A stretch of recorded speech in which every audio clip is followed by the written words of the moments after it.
Hello students, आज हम लेंगे लेसन नंबर 10। लास्ट लेसन है अपना ये साइंस 2 का डिजास्टर मैनेजमेंट। अब डिजास्टर मैनेजमेंट में हमने कल पढ़े what is mean by disaster और वो किस प्रकार से आते हैं। All of sudden there is huge loss of property and life is known as disaster.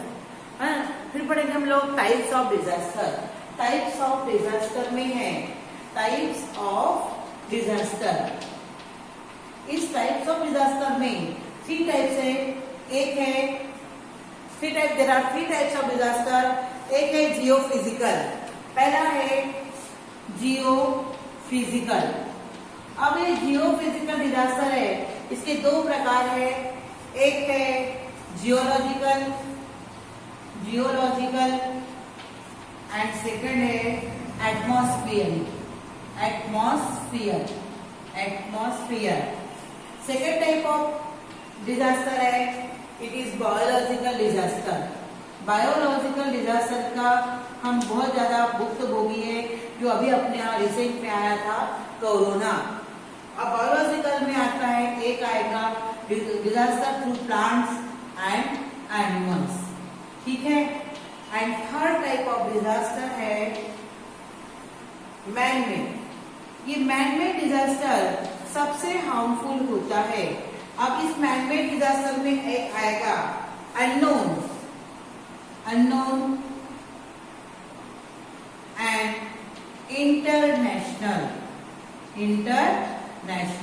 Disaster. Types of disaster, there are 3 main types of disaster. First disaster is 3 main types of geophysical. अब geophysical के 2 types है, geological and atmosphere. Biological disaster type 2, there is plants and animals. And third है man-made, it is unknown and international. अब हमको पढ़ना है geological. Geological disaster में examples है अर्थक्वेक्स, जो भौगोलिक परिस्थिति आता है earthquake, volcano, tsunami, landslide, landfall, soil erosion, alkalization, ये सब आएंगे जियोलॉजिकल। और जियोफिजिकल में आएगा एटमॉस्फेयर। एटमॉस्फेयर में आएंगे cold, hot and cold waves, then is snowstorm, snowfall, cyclones, hailstorm मालूम है आपको, गारपीट जो होती है उसे हेलस्टॉर्म कहते हैं। ड्राउट, फ्लड, मेट्रॉइड सनस्पॉट्स, ये आएंगे काय में एटमॉस्फेयर में। सेकेंड पोर्शन है बायोलॉजिकल। अब बायोलॉजिकल में 2 पार्ट्स आते हैं, plants and animals.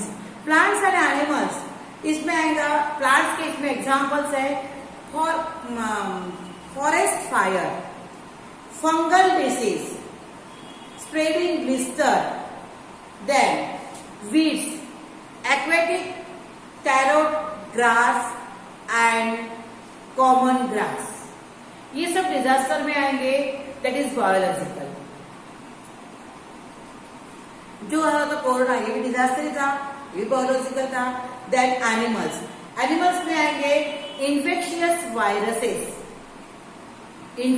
Viruses, bacteria. अब हम इसीलिए कोरोना को पैंडेमिक कहते हैं because it spread through world wide. जो वर्ल्ड वाइड फैलता है उसे कहते हैं पैंडेमिक। एंड कॉलेरा है, टाइफाइड है, डेंगू है and hepatitis plague. All are disaster caused by viruses.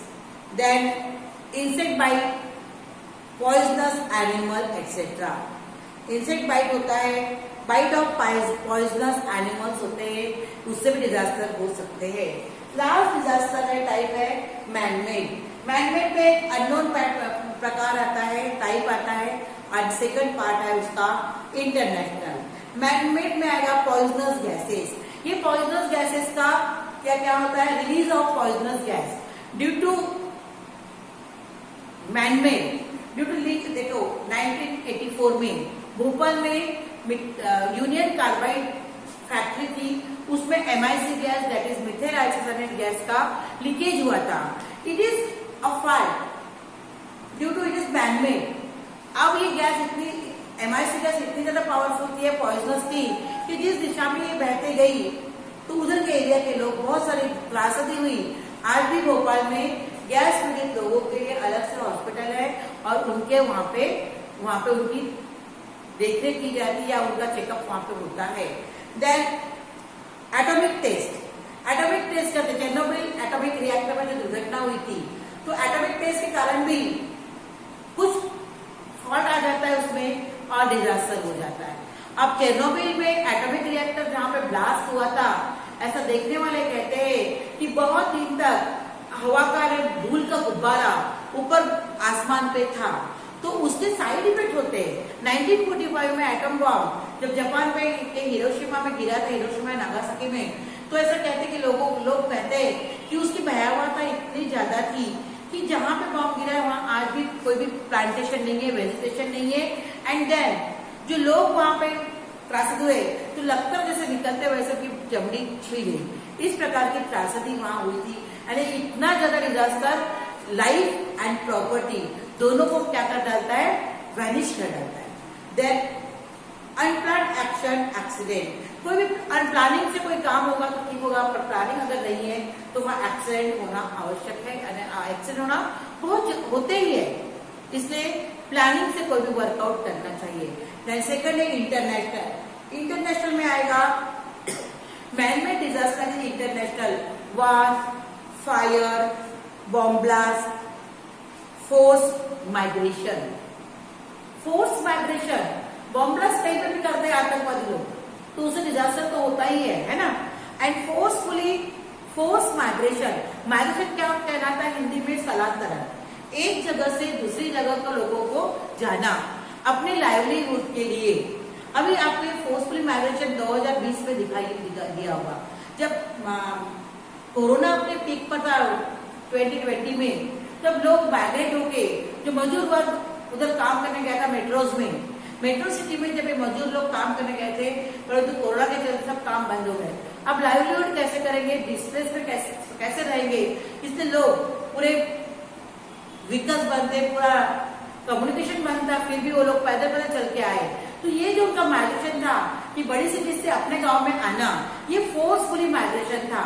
और ये है मैनमेड डिजास्टर, लोग जत्थे के जत्थे ऐसे लगता था कहीं मेले में जा रहे हैं, इस टाइप के लोग चल चल के आते थे जिनके पास कुछ भी नहीं होता था और वो अपने गांव अपने घर आते थे। ठीक है, इसके बाद आएगा टेररिज्म, आतंकवाद से बहुत हलाकत लोग हो जाते हैं। हर चीज, any disaster can affect life and financial property of people का अगर हो गया naturally setback, it is affect our nation. Terrorism, rape and child labour, ये भी मैनमेड डिजास्टर है। अब इतना हमने डिजास्टर के बारे में पढ़े, अब अपने को पढ़ना है effects of disaster. We have understood the serious effect of disaster. सभी को मालूम है इसकी इफेक्ट क्या है। The effects are very serious. With the help of above mention questions, collapsing of bridge क्या होगा, ब्रिज कोलैप्स हो गया, कंस्ट्रक्शन किया है परंतु वो कोलैप्स अगर हो गया तो ब्रिज में चलने वाले सब या नीचे आएंगे या नदी में गिर जाएंगे और इस प्रकार से उनकी लाइफ से वो हाथ धो बैठेंगे। फ्लडिंग ऑफ कोस्टल विलेज, अचानक फ्लड आता है, फ्लड आने से कोस्टल के एरियाज में रहने वाले लोग ये अपना गांव छोड़ना नहीं चाहते, उनकी प्रॉपर्टी उस गांव में रहती है और उसी कारण उनकी वित्त हानि, जीव हानि हो जाती है। Shortage of food are some of the problem of floods. अब फ्लड आ गया तो फूड नहीं मिलेगा, लाइट नहीं मिलेगा, पानी नहीं मिलेगा। पानी तो है पर फ्लड का पानी है, पीने योग्य पानी नहीं मिलेगा और इससे भी डिजास्टर कॉज होता है। ऑल ऑफ सडन, पहले ही कहा कि there is all of sudden and huge loss of property and life, that is disaster. Collapsing of houses, developing crack in land in some of the effects of earthquake. Houses का collapse होना, crack आ जाना, ये earthquake की effects है। Disaster like forest fire, जंगल में आग लगना, and drought also adversely affect the environment. अगर जंगल में आग लग रही है, it can adversely affect the environment. Then drought, अकाल पड़ना। What is the exact nature of this disaster, whether there are any change in nature. अब डिजास्टर से नेचर में भी चेंज आ जाता है। Disaster definitely affect the economy of nation. अगर पब्लिक का लोगों को अगर उससे फायदा नुकसान हो रहा है, naturally it affect the development of our nation. ठीक है, तो डिजास्टर अगर हो रहा है कि मैन मेड हो या फिर लाइफ, हम कहेंगे कि it is all of sudden and it affect huge life and property of the people. But people लोगों की अगर प्रॉपर्टी लॉस हो रही है तो उसका अफेक्ट अपने नेशन पर आएगा, जैसे नेशन पर आएगा, फिर कंट्री पर भी आ सकता है, अपने स्टेट पे आएगा, स्टेट से अपने कंट्री पर आएगा। ये एडवर्स इफेक्ट हो सकते हैं। That effects always relative to disaster and economy. Any port is destroyed, there are long lasting effects on economy due to huge expense on its reconstruction। Reconstruction करते केदारनाथ पर 2013 में बड़ा सा डिजास्टर आया था, फ्लड आया था, रिकंस्ट्रक्ट हुआ, बट कितना उसमें फाइनेंस कितना लगा, फाइनेंशियल अफेक्ट हो जाता है और इस प्रकार से लॉस होता है कंट्री का। An effect of disaster in social leadership is that if local leadership is not strong enough, citizens become confused। Social भी होता है, अगर अपना लोकल वे में लीडरशिप प्रॉपर नहीं है या वो स्ट्रांग नहीं है तो पब्लिक पर या जो उससे पीड़ित है, जिसके पर इसका अफेक्ट हुआ है, ऐसे लोगों कंफ्यूज हो जाते हैं। It affects their participation in rescue rehabilitation activities. अब डिजास्टर होगा, लोगों की डेथ हो जाएगी, लाइफ से हाथ धो बैठेंगे, प्रॉपर्टी लॉस होगा, तो वहां रिहैबिलिटेशन जरूरी है।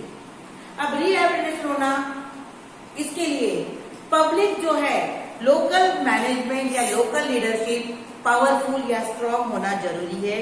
Administrative problem arise during the disaster. If local governing bodies are affected by disaster, related department can not be answer the problem disaster efficiently.